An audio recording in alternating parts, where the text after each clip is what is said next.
તો પેટ્રોલ ડીઝલના ભાવમાં ઘટાડો થયો છે। કેન્દ્ર સરકારે ₹2નો ઘટાડો કર્યો છે। આજથી નવો ભાવ લાગુ થશે। સવારે 6 વાગ્યાથી નવો ભાવ લાગુ થશે, એટલે કે દેશભરમાં 6 વાગ્યાથી જે નવો ભાવ લાગુ થયો છે। દેશભરમાં પેટ્રોલ અને ડીઝલના ભાવમાં ઘટાડો થયો છે। પ્રતિ લીટર ₹2નો ઘટાડો નોંધાયો છે। અમદાવાદમાં પેટ્રોલ પ્રતિ લીટર 94.42 જ્યારે કે ડીઝલ પ્રતિ લીટર 90.9 રૂપિયા જેટલો છે। તો સુરતમાં 94.20 પ્રતિ લીટર પેટ્રોલનો ભાવ છે, જ્યારે કે ડીઝલનો ભાવ 89.98 રૂપિયા પ્રતિ લીટર છે। અને આ તરફ વડોદરામાં પેટ્રોલનો ભાવ 94.9 રૂપિયા અને ડીઝલનો ભાવ 89.76 રૂપિયા પ્રતિ લીટર થયો છે।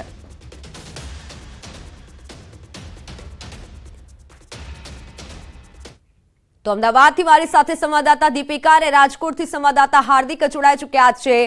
સૌપ્રથમ દીપિકા, આપના પાસે આવવા માંગીશ। અમદાવાદમાં લોકોનું શું કહેવું છે? પેટ્રોલ ડીઝલનો ભાવમાં ઘટાડો થયો છે, લોકોમાં એક પ્રકારે ખુશી છે।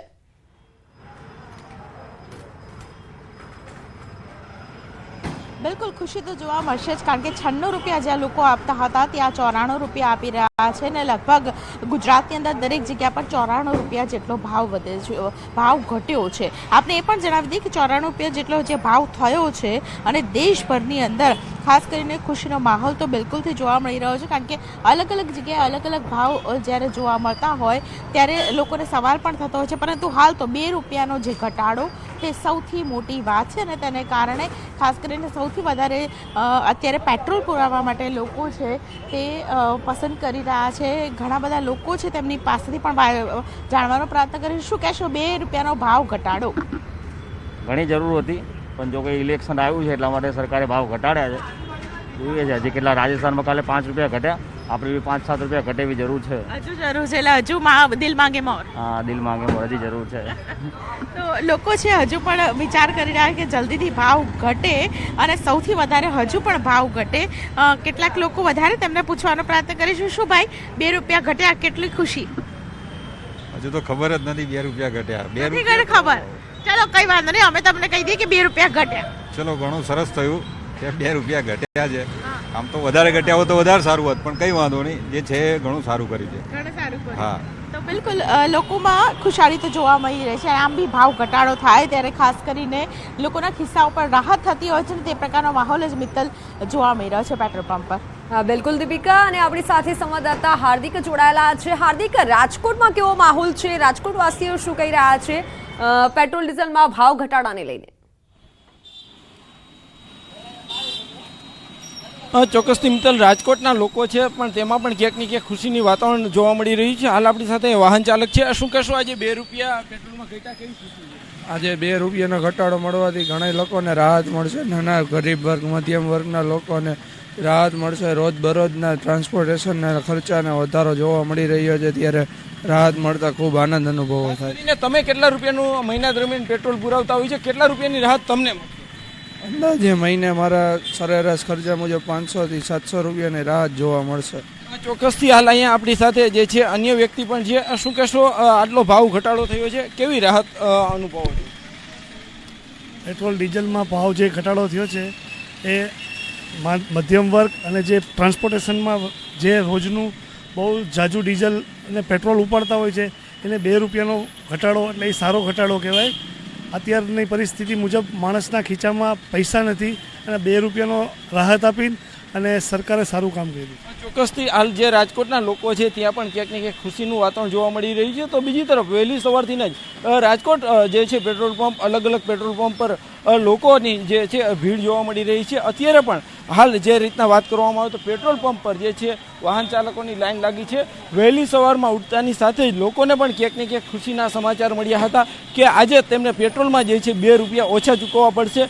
આ બચત જે મહિનાની ગણતરી કરવામાં આવે તો જે છે એ ખૂબ જ સારી બચત થતી હોય છે, ત્યારે રાજકોટના લોકો પણ આ પેટ્રોલના જે ભાવ છે ઘટ્યા છે તેમને આવકારી રહ્યા છે। જી મિત્તલ। બિલકુલ હાર્દિક અને દીપિકા, આપનો આભાર સમગ્ર માહિતી બદલ। તો લોકોમાં એક પ્રકારે ખુશી જોવા મળી રહી છે। ઘણા લોકો તો કહી રહ્યા છે કે હજુ પણ ભાવમાં ઘટાડો થવો જોઈએ। આજે સવારે 6 વાગ્યાથી ભાવમાં ઘટાડો લાગુ થયો છે।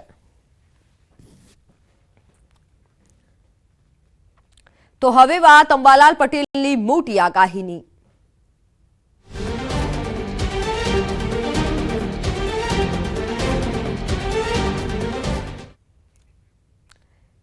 તો અંબાલાલ પટેલે કરી છે કાળઝાળ ગરમીની આગાહી. આગામી દિવસોમાં ભીષણ ગરમી પડશે. 21-22 તારીખ સુધીમાં મધ્ય ગુજરાતમાં 42 ડિગ્રી તાપમાન પહોંચશે. સૌરાષ્ટ્રમાં 40, કચ્છમાં 39, જ્યારે કે સૌરાષ્ટ્રમાં 39, ઉત્તર સૌરાષ્ટ્રમાં 39 અને પશ્ચિમ સૌરાષ્ટ્રમાં 38 ડિગ્રી સુધી તાપમાનનો પારો પહોંચશે. ગિરનારમાં 40, સુરતમાં 38 ડિગ્રી સુધી ગરમીનો પારો પહોંચી શકે છે.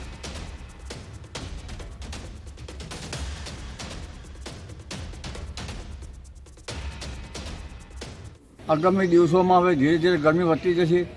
ગરમી તારીખ 16થી પણ વધતી જશે અને તારીખ 21-22 સુધીમાં તો મધ્ય ગુજરાતના ભાગમાં મહત્તમ ઉષ્ણતામાં 42 ડિગ્રી સેલ્સિયસ જેટલું થઈ જવાની શક્યતા રહેશે. ઉત્તર ગુજરાતમાં પણ 40 ડિગ્રી સેલ્સિયસ જેવું થઈ જવાની શક્યતા રહેશે. કચ્છમાં પણ 39 ડિગ્રી સેલ્સિયસ જેવું થઈ જવાની શક્યતા રહેશે. ઉત્તર સૌરાષ્ટ્રમાં 39 ડિગ્રી સેલ્સિયસ જેવું થઈ જવાની શક્યતા રહેશે. પશ્ચિમ સૌરાષ્ટ્રમાં લગભગ 38 ડિગ્રી સેલ્સિયસ જેવું થઈ જવાની શક્યતા રહેશે. તો અંબાલાલ પટેલે કહ્યું છે કે કેટલાક વિસ્તારોમાં ઉનાળો આકરો રહેશે. એપ્રિલ-મે મહિનામાં કાળઝાળ ગરમી પડશે. 17-18 તારીખે દક્ષિણ સૌરાષ્ટ્રમાં વાદળો ઘેરાશે. 18 થી 24 દરમિયાન કેટલાક વિસ્તારોમાં વાદળછાયું વાતાવરણ રહેશે. અને આ ગરમી જે છે એનો દોર લગભગ 21-22 તારીખ સુધી ચાલુ રહેશે. કેટલાક ભાગોમાં તો મહત્તમ ઉષ્ણતામાન ઘણું વધતું જશે અને આ ઉષ્ણતામાનના લીધે આખરી ગરમીની શરૂઆત હવે થતી જશે. જ્યારે એપ્રિલ અને મેમાં તો કાળઝાળ ગરમી પડવાની શક્યતા રહેશે.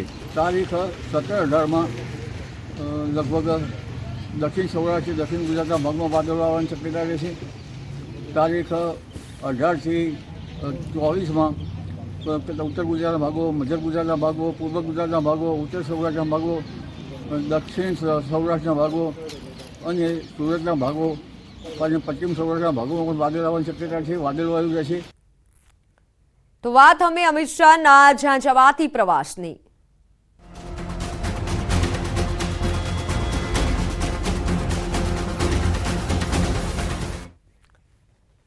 અમિત શાહ ચૂંટણી પ્રચારના કરશે શ્રી ગણેશજી. હા, આજે ગુરુકુળ રોડથી શરૂ કરશે ચૂંટણી પ્રચાર. સુભાષ ચોક પાસે આવેલા હનુમાન મંદિરમાં દર્શન કરી પ્રચારની શરૂઆત કરશે. ગાંધીનગર લોકસભા બેઠકના ઉમેદવાર છે અમિત શાહ, તો ગાંધીનગર લોકસભાના મતદારો સાથે સંવાદ કરશે. સવારે 10 વાગે મંદિરે દર્શન કરશે અમિત શાહ અને ત્યારબાદ ગાંધીનગર લોકસભા જનસંપર્ક કાર્યાલય ખાતે બેઠકો કરશે. લોકસભા બેઠક દીઠ આવેલી વિધાનસભામાં મહત્વના હોદ્દેદારો સાથે 1-to-1 બેઠક કરશે. જોકે વિધાનસભા દીઠ 20થી વધુ હોદ્દેદારો સાથે પણ તેઓ બેઠક કરશે.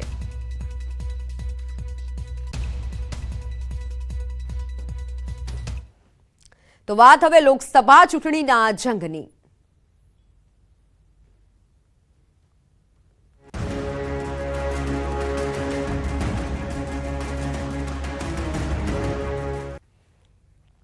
જૂનાગઢના વંથલીમાં ભાજપ કાર્યકર્તાઓનું સંમેલન યોજાયું, જેમાં પ્રદેશ અધ્યક્ષ CR પાટીલ ઉપસ્થિત રહ્યા. કાર્યક્રમમાં માણાવદરના કોંગ્રેસના પૂર્વ ધારાસભ્ય અરવિંદ લાડાણીએ પોતાના સમર્થકો સાથે કેસરિયા કર્યા. પાટીલના હાથે ખેસ પહેરી લાડાણીએ ભાજપનો ખેસ ધારણ કર્યો. કાર્યક્રમમાં પૂર્વ કેબિનેટ મંત્રી જવાહર ચાવડાની ગેરહાજરીને લઈને કાર્યકર્તાઓમાં ગણગણાટ જોવા મળ્યો. પોતે કોઈ લાલચ વગર વિકાસના કામ કરવા ભાજપમાં જોડાયા હોવાનો લાડાણીએ દાવો કર્યો. આ વિસ્તારના વિકાસ માટે આ સિવાય કોઈ મારી પાસે કારણ નથી. આ વિસ્તારનો વિકાસ જે કાંઈ અધૂરો છે એ પૂર્ણ કરવા માટે હું ભારતીય જનતા પાર્ટીમાં જોડાણો. મારી પાસે લાલચ આવે નહીં, મારે કાંઈ છે નહીં, એટલે લાલચની કોઈ જરૂર નથી. હું લોકોની સેવા કરવા વાળો છું. 365 દી રખડવા વાળો માણસ છું. એટલે હું ભાજપની કામગીરીથી સંતોષ માની પાછો ઘરે આવ્યો.